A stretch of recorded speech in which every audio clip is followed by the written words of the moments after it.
Wall joins us. Good evening, sir. Hey, Greta.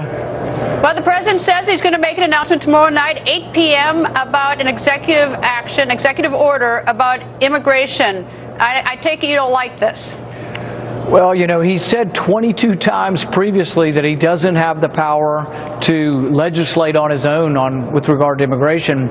So I hope he keeps that in mind when he comes forward to do something different. No, I think he has absolutely no right through executive order to write new immigration law. So I am very much opposed to it. I'm open to some form of immigration reform. I'm open to expanding work visas. I'm open to a lot of ideas, but the president can't do this. This goes against the fundamental separation of powers that we have in our country. All right. Well, the judicial branch can review an executive order, so there may be, some other branch of government could take a look at this. But in the meantime, what do you intend to do? Because he's made it very plain what he intends to do.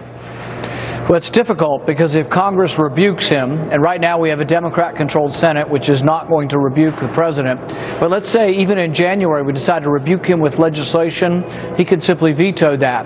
But I would say that there is a case from the 1950s, the Youngstown Steel case, and in that case the Supreme Court said to Harry Truman that he had done something unlawful through an executive order. And this is kind of rare, but they said there are three kinds of executive orders.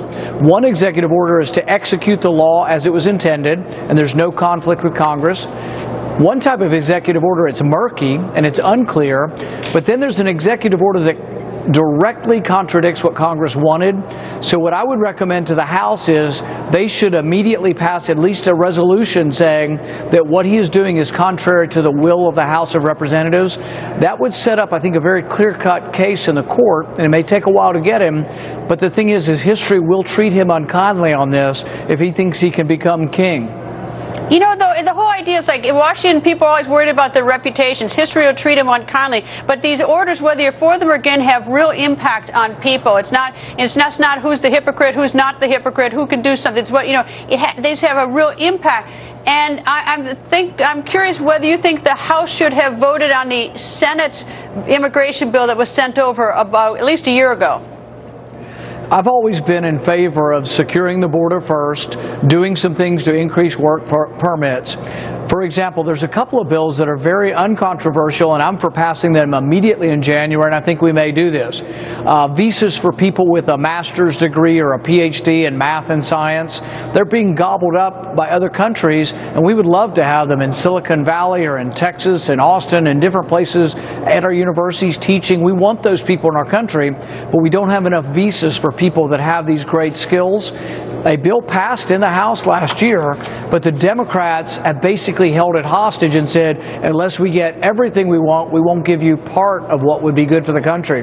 So I think what will happen when Republicans take over is some good things that there is overwhelming support for, like increasing visas for people with college degrees in math and science. I think that will happen immediately, and we'll see, is the president willing to work with us to get part of what he wants, or will he insist on always getting everything he wants?